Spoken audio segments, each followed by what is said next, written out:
Hello বন্ধুরা, আজকের আরও একটা ইন্টারেস্টিং টেক নিউজ নিয়ে আমি প্রিয়দোষ আপনাদের সামনে।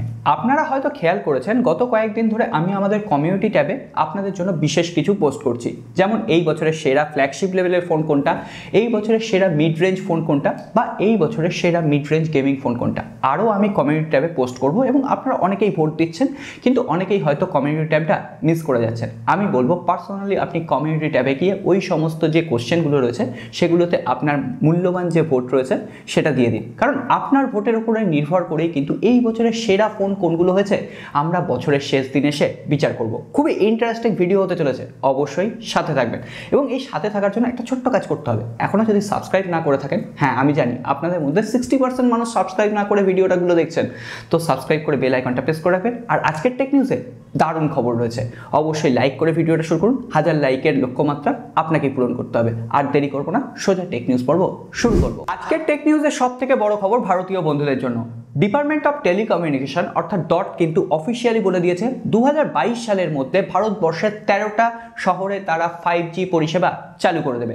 এবং এই 13টা শহরের মধ্যে আপনারা এখানে শহরগুলোর নাম দেখতে পাচ্ছেন, বেঙ্গালুরু রয়েছে, চণ্ডীগড় রয়েছে, দিল্লি রয়েছে, মুম্বাই রয়েছে, কলকাতা রয়েছে। অলরেডি বাংলাদেশে 5G পরিষেবা কিন্তু কিছু কিছু এরিয়াতে চালু হয়ে গেছে। এবার ইন্ডিয়াতেও 2022 সালের এই লক্ষ্যমাত্রা নেওয়া হয়েছে। অবশ্যই আমরা 5G পরিষেবা কেমন হয়, 5G স্পিড কেমন পাই সেটা দেখার জন্য অপেক্ষা করব। যদি 4G স্পিডের মতো হয় তাহলে বলবো 5Gর দরকার নেই, কিন্তু হ্যাঁ এখনই সমালোচনা করার কোনো জায়গা নেই। অলরেডি ভারতবর্ষের যে ডেটা প্রাইস সেটা কিন্তু অনেকটা বেড়ে গেছে, তো দেখা যাক 5G প্ল্যান কেমন হয়, আদৌ সেটা মধ্যবিত্তের নাগালে থাকে কিনা।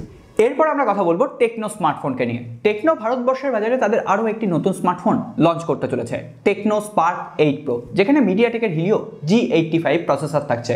29শে ডিসেম্বর এটা ইন্ডিয়ান মার্কেটে লঞ্চ করতে চলেছে। বাংলাদেশে মনে হয় অলরেডি এই ফোনটা লঞ্চ হয়ে গেছে, আমার একদম সঠিক জানা নেই। আপনারা যদি জেনে থাকেন অবশ্যই কমেন্ট করে লিখে জানাবেন। এবং এই ফোনটায় একটা 6.8 ইঞ্চির HD+ ডিসপ্লে দেওয়া হয়েছে। এছাড়াও 5000 mAh ব্যাটারি রয়েছে, 33 ওয়াটের ফাস্ট চার্জার অ্যাভেলেবেল রয়েছে, 48 মেগাপিক্সেলের ট্রিপল রিয়ার ক্যামেরা রয়েছে। আদপে একটাই ক্যামেরা, বাদ বাকি দুটো 2 মেগাপিক্সেলের সেন্সার, একটা AI সেন্সার, 8 মেগাপিক্সেলের সেলফি ক্যামেরা দেওয়া হয়েছে। ওভারঅল প্যাকেজটা বলা হচ্ছে 12,000 কি 13,000 রুপির আশেপাশে লঞ্চ করবে। আমি বলবো একেবারেই যুক্তি নেই কেনার, কারণ এই প্রাইস রেঞ্জে ইনফিনিক্সের তরফ থেকে ইনফিনিক্স নোট 11s আছে, ইনফিনিক্স নোট 11 আছে, এগুলো অনেক বেটার পারফরমেন্স প্রোভাইড করছে। এরপর আমরা কথা বলবো মোটা ভাইকে নিয়ে। কি বুঝতে পারছেন না? মোটোরোলার কথা বলছি। অবশেষে কিন্তু মোটোরোলা তাদের আরও একটা ফোল্ডিং ফোন লঞ্চ করতে চলেছে। আমরা প্রথম জেনারেশনে মোটোরোলা রেজার ফোনটাকে দেখেছিলাম, হ্যাঁ একদম মুখ থুবড়ে পড়েছিল, কারণ ওই ফোনটাতে একটা ওই প্রাইস পয়েন্টে মোটামুটি 70 কি 80,000 টাকা দাম ছিল। সেই ফোনটাতে দেওয়া হয়েছিল কোয়ালকম স্ন্যাপড্রাগন 765G প্রসেসর। ওই প্রাইস পয়েন্ট দিয়ে ফোল্ডিং ফোন হোক, তা সত্ত্বেও প্রসেসর যেহেতু সেখানে ক্যাপাবেল ছিল না, ফোনটা কিন্তু পুরোটাই ফ্লপ করেছিল। অবশেষে মোটোরোলা মোটো রেজার 2 বলে আরও একটা ফোল্ডিং স্মার্টফোন লঞ্চ করতে চলেছে। এবার হয়তো মোটোরোলা স্যামসাংয়ের কাছ থেকে বেশ কিছুটা শিক্ষা নিয়েছে। তবে হ্যাঁ, এখানে মোটোরোলার যে ফোনটা হবে সেটা কিন্তু একটা ক্ল্যাম্প শেল ফোন হবে, ওই স্যামসাংয়ের যেটা জেড ফ্লিপ 3 ওই ধরনের ডিজাইন।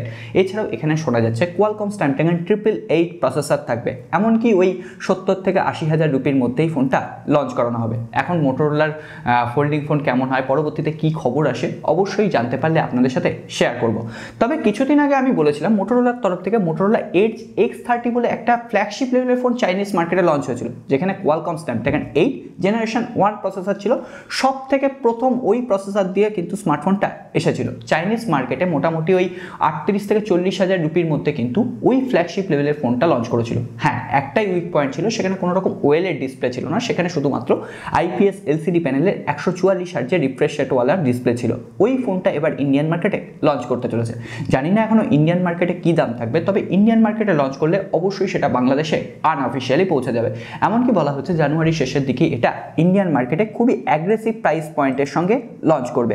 এছাড়াও ওই ফোনটাতে ট্রিপল রিয়ার ক্যামেরা রয়েছে, 50 মেগাপিক্সেলের প্রাইমারি, 50 মেগাপিক্সেলের আলট্রা ওয়াইড এবং একটা 2 মেগাপিক্সেলের ডেপথ সেন্সার। এছাড়াও সেখানে ছিল 68 ওয়াটের fast charging support, 5000 mAh battery. অবশ্যই ফোনটা চেখে দেখার ইচ্ছা রইল। এরপর আমরা কথা বলবো স্যামসাংকে নিয়ে। স্যামসাংয়ের তরফ থেকে আরও একটা ট্যাবলেট লঞ্চ করা হচ্ছে, স্যামসাং গ্যালাক্সি A8। এখনো পর্যন্ত প্রসেসর কি থাকবে জানা যায়নি, তবে এখানে একটা 2 GHz প্রসেসর থাকবে এবং সেটা মিডিয়াটেক প্রসেসর হওয়ার সম্ভাবনায় সব থেকে বেশি। এছাড়াও 7000 mAh ব্যাটারি থাকছে। মোটামুটি ওই মিড বাজেটে 20 থেকে 22,000 রুপির মধ্যে এই যে ট্যাবলেটটা স্যামসাং লঞ্চ করাবে এবং Q1 2022-র মধ্যেই লঞ্চ হয়ে যাওয়ার সম্ভাবনা। তবে স্যামসাংয়ের যেটা নিয়ে এখন সব থেকে বেশি সমালোচনা হচ্ছে সেটা হচ্ছে স্যামসাং গ্যালাক্সি S22 আলট্রা। এই ফোনটার একদম হ্যান্ডস অন লাইভ ইমেজ সামনে চলে এসেছে এবং সেখান থেকে এই ফোনটা যথেষ্ট মোটা দেখতে লাগছে। আইফোনের সাথে পাশাপাশি কম্পেয়ার করে দেখা গেছে যে স্যামসাং গ্যালাক্সি S22 আলট্রা আর একটু বেশি মোটা, কিন্তু হ্যাঁ এই ফোনটায় বেশ কিছু নতুনত্ব টেকনোলজি স্যামসাং ইউজ করছে। এছাড়াও এখানে নোট পেনের সাপোর্ট রয়েছে এবং অসাধারণ দেখতে লাগছে। তবে বলা হচ্ছে এই ফোনটার ওজন প্রায় 240 গ্রাম হবে। সো জানি না মানে এত একটা ইট পাটকেল নিয়ে পকেটের মধ্যে ঘোরা আদৌ কতটা সম্ভব হবে, বা ফোনটার হাতে কতটা কমফোর্টেবল গ্রিপ হচ্ছে সেগুলো অবশ্যই দেখার কথা রয়েছে। তবে হ্যাঁ বেশ কিছু বাইরের ইউটিউবার অলরেডি ফোনটা হাতে পেয়ে গেছেন, তারা একদম প্রশংসায় ভরিয়ে দিয়েছেন। অবশ্যই এই ফোনটা যখন লঞ্চ করবে তখন আবার এই ফোনগুলোকে নিয়ে কথা বলা যাবে। এরপর OnePlus-এর তরফ থেকে একটা চুটকি খবর রয়েছে, যদিও এই ভয়টা আমরা আগেই পেয়েছিলাম, আপনাদের সাথে আগেই শেয়ার করেছিলাম। OnePlus-এর তরফ থেকে আজকে অফিসিয়ালি জানিয়ে দেওয়া হয়েছে চাইনিজ মার্কেটে OnePlus 10 সিরিজ লঞ্চ করছে। সেই সিরিজে আমরা ColorOS এর আপডেট পাবো এবং OnePlus এটাও বলেছে তারা একটা স্মুথ এক্সপিরিয়েন্স দেওয়ার চেষ্টা করবে। অবশ্যই গুণগান গাইতেই হবে, ColorOS এ যতই প্রবলেম থাক OnePlus যখন এটাকে অ্যাডভার্টাইজমেন্ট করবে এইভাবেই অ্যাডভার্টাইজমেন্ট করবে। কিন্তু হ্যাঁ আমাদের ইন্ডিয়া বা বাংলাদেশের বাজারে যখন আসবে তখন এটা আমরা অক্সিজেন ওএস এর সঙ্গেই পাবো। অবশ্য এই বছরটা পাবো, পরবর্তীতে যদি ColorOS এ আপডেট হয়ে যায় তাহলে আর কিছু বলার নেই। এরপর আমরা সরাসরি চলে আসবো Xiaomiর খবরে। Xiaomi তো আজকে চাইনিজ মার্কেটে একদম ধুমধুমার করে দিয়েছে। হ্যাঁ Xiaomi 12 সিরিজ লঞ্চ হয়েছে। যাই হোক 12 সিরিজ নিয়ে একটু পরে কথা বলছি, তার আগে Xiaomiর একটা ফোল্ডিং ফোনের পেটেন্ট সামনে এসেছে। এই ফোন দেখে ওই স্যামসাং এর যে ফ্লিপ 3 ফোনটার কথা সেটাই মনে পড়ে যাচ্ছে, কিন্তু এর সব থেকে ইন্টারেস্টিং পার্ট হচ্ছে সামনের দিকে যে ডিসপ্লেটা রয়েছে সেখানে ডুয়েল পাঞ্চ হোল ক্যামেরা রয়েছে এবং পেছনের দিকেও ডুয়েল ক্যামেরা রয়েছে এবং ছোট্ট একটা সেকেন্ডারি ডিসপ্লে রয়েছে। Xiaomi হয়তো এটার উপর কাজ করা শুরুও করে দিয়েছে এবং এটা কিন্তু অ্যাফোর্ডেবল প্রাইস পয়েন্টে একটা ফোল্ডিং ফোন হতে চলেছে। হয়তো আমরা 2022 সালে ওই 50 থেকে 60,000 রুপির মধ্যে ফোল্ডিং ফোন পেলেও পেতে পারি যদি Xiaomi Realmeর মতো স্মার্টফোন কোম্পানিরা এগিয়ে আসে ফোল্ডিং স্মার্টফোন তৈরি করার জন্য। এছাড়াও এবার আমরা Xiaomi লঞ্চ ইভেন্টের কথা আসবো। Xiaomi আজকে চাইনিজ মার্কেটে অনেক কিছু লঞ্চ করেছে। ওয়াচ এস বলে একটা তারা স্মার্ট ওয়াচ লঞ্চ করেছে, একই ধরনের ফিচার্স, নতুন করে কিছু বলার নেই, তাই জন্য সেই ফিচার্সগুলো নিয়ে কথা বলছি না। এছাড়াও তারা একটা MI Pad 5 Pro বলে প্যাড লঞ্চ করেছে, কিবোর্ড লঞ্চ করেছে, এক্সারসাইজ লঞ্চ করেছে। এছাড়াও এই যে ট্যাবলেটটা সেখানে 870 প্রসেসর রয়েছে কোয়ালকমের, এটাও নতুনত্ব ভ্যারিয়েন্ট নয়। তবে হ্যাঁ Xiaomi 3টে ফোন আজকে লঞ্চ করেছে, Xiaomi 12 Pro, Xiaomi 12X, এছাড়াও Xiaomi 12। Xiaomi 12 Pro যে ফোনটা সেখানে রয়েছে 6.73 ইঞ্চির ডিসপ্লে। এছাড়াও Xiaomi 12 এবং Xiaomi 12X এই দুটো ফোনে রয়েছে 6.28 ইঞ্চির ডিসপ্লে, অর্থাৎ একদম কম্প্যাক্ট সাইজের ফোন। শুধুমাত্র প্রো ভ্যারিয়েন্টটাই একটু বড় সাইজের। প্রথমে দামগুলো বলে দিই। Xiaomi 12 Pro এই ফোনটার দাম যদি আমি ইন্ডিয়ান প্রাইসে কনভার্ট করে বলি ওই 50,000 রুপির আশেপাশে, যেখানে কোয়ালকম স্ন্যাপড্রাগন 8 জেনারেশন 1 প্রসেসর দেওয়া হয়েছে।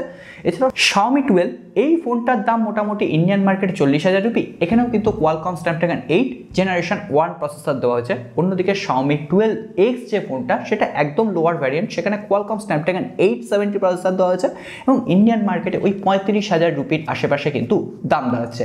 তিনটে ফোনেই 2K ডিসপ্লে রয়েছে, কার্ভ ডিসপ্লে রয়েছে এবং তিনটে ফোনই ওভারঅল দেখতে কিন্তু মোটামুটি একই রকম। অবশ্যই একটা আলাদা ভাইব দিচ্ছে, বিভিন্ন কালার ভ্যারিয়েন্টে ফোনগুলো অ্যাভেলেবেল হয়েছে। Xiaomi 12 Pro যে ফোনটা সেখানে তিনটে 50 মেগাপিক্সেলের ক্যামেরা রয়েছে, 50 মেগাপিক্সেলের প্রাইমারি ক্যামেরা, 50 মেগাপিক্সেলের আল্ট্রা ওয়াইড অ্যাঙ্গেল লেন্স এবং 50 মেগাপিক্সেলের একটা টেলিফটো সেন্সর রয়েছে। এছাড়াও 50 মেগাপিক্সেলের ওয়্যারলেস চার্জিং সাপোর্ট রয়েছে, 10 ওয়াটের রিভার্স ওয়্যারলেস চার্জিং সাপোর্ট রয়েছে। এছাড়াও 67 ওয়াটের ওয়ারেবল চার্জিং সাপোর্ট রয়েছে। অবশ্যই একটা ফ্ল্যাগশিপ গ্রেডের ফোন। সো দেখা যাক, ইন্ডিয়ান মার্কেটে বলা হচ্ছে ফেব্রুয়ারি মাস নাগাদ অফিসিয়ালি লঞ্চ করবে এবং বাংলাদেশের চাইনিজ ভ্যারিয়েন্টগুলো অবশ্যই পৌঁছে যাবে। সো বাংলাদেশের বন্ধুদের আরও একবার বলবো গ্লোবাল ভ্যারিয়েন্টের লঞ্চের জন্য একটু অপেক্ষা করে দেন। এত কিছু বললাম, তাহলে Xiaomiর আজকে সব থেকে বড় কেলেঙ্কারিটা বলি। Xiaomi এই লঞ্চ ইভেন্টে একটা ধুমধুমার কাণ্ড করেছে। Xiaomi যে Xiaomi 12 Pro ফোনটা আছে তার সেলফি ক্যামেরার সঙ্গে iPhone 13 Pro Max এর সেলফি ক্যামেরা তুলনা করে বসেছে এবং তারা দেখিয়েছে Xiaomiর সেলফি ক্যামেরা বেটার কাজ করছে। আমি জানি না এটা কতটা বড় মিথ্যে কথা, মিথ্যে কথা অবশ্যই, কিন্তু কতটা বড় মিথ্যে কথা সেটাই এখন দেখার উপায়। এরপরে সবশেষে Realmeর কথা। Realme C31 এবং Realme 9 Pro Plus আজকে ইন্ডিয়ার BIS সার্টিফিকেশন সেকশনে এনলিস্টেড হয়ে গেছে। শুধুমাত্র ইন্ডিয়ার BIS নয়, ব্লুটুথ SIG সার্টিফিকেশন সেকশনেও দেখা গেছে।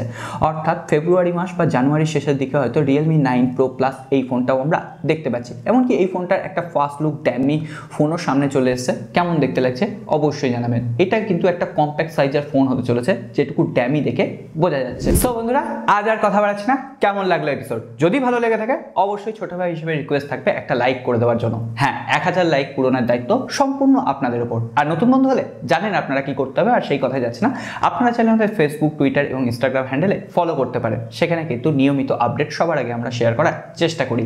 এরপর আসবো এক বন্ধুর কমেন্ট পর্বে। গতকালের পর্বে কমেন্ট করেছেন এক বন্ধু অর্ণব গিরি। দাদা, তুমি কি কোনো রকম ওয়ার্কআউট বা এক্সারসাইজ করো? যদি না করে থাকো তাহলে এরকমভাবে তোমার ফিগারটা এত ভালো করে ধরে রেখেছো কিভাবে? আমার ফিগার যেটা ছিল তার থেকে আমি অনেকটা মোটা হয়েছি, এখন ভুঁড়ি হয়ে গেছে। না, এক্সারসাইজ বা আমার কোনো রকম ব্যায়াম করার কোনো রকম টাইম হয় না, কারণ আমি সকালে উঠে কোনো রকমের নাকে মুজে দিয়েই একদম অফিসে দৌড়াই। অফিস থেকে এসেই এখানে টেক নিউজ শ্যুট করতে বসি, তারপরে যদি অন্য কোনো রকম ভিডিও শ্যুট করার থাকে সেটা করি। এইভাবে আমার সময় চলে যায়। আর দু এক জায়গায় একটু টুকটাক ঘুরতে যাই, এইটুকুই উইকেন্ডে কাজ। এক্সারসাইজ বা নিজেকে টাইম দেওয়ার মতো একদমই এখন আর সময় হয় না। তবে হ্যাঁ, গল্পের বই পড়তে একসময় ভালোবাসতাম, ক্রিকেট খেলতে একসময় ভালোবাসতাম, এখন সেগুলোকে মিস করি, সেই দিনগুলোকে মিস করি। আপনাদের এই ধরনের কোনো ফিলিংস আছে যেগুলো আপনারা এখন খুব মিস করেন? যদি থেকে থাকে অবশ্যই সেটাও জানান, আপনাদের ফিলিংসগুলো আমরা জানতে চাই। আজকে আর কথা বাড়াবো না, দেখা হবে আগামী পর্বে।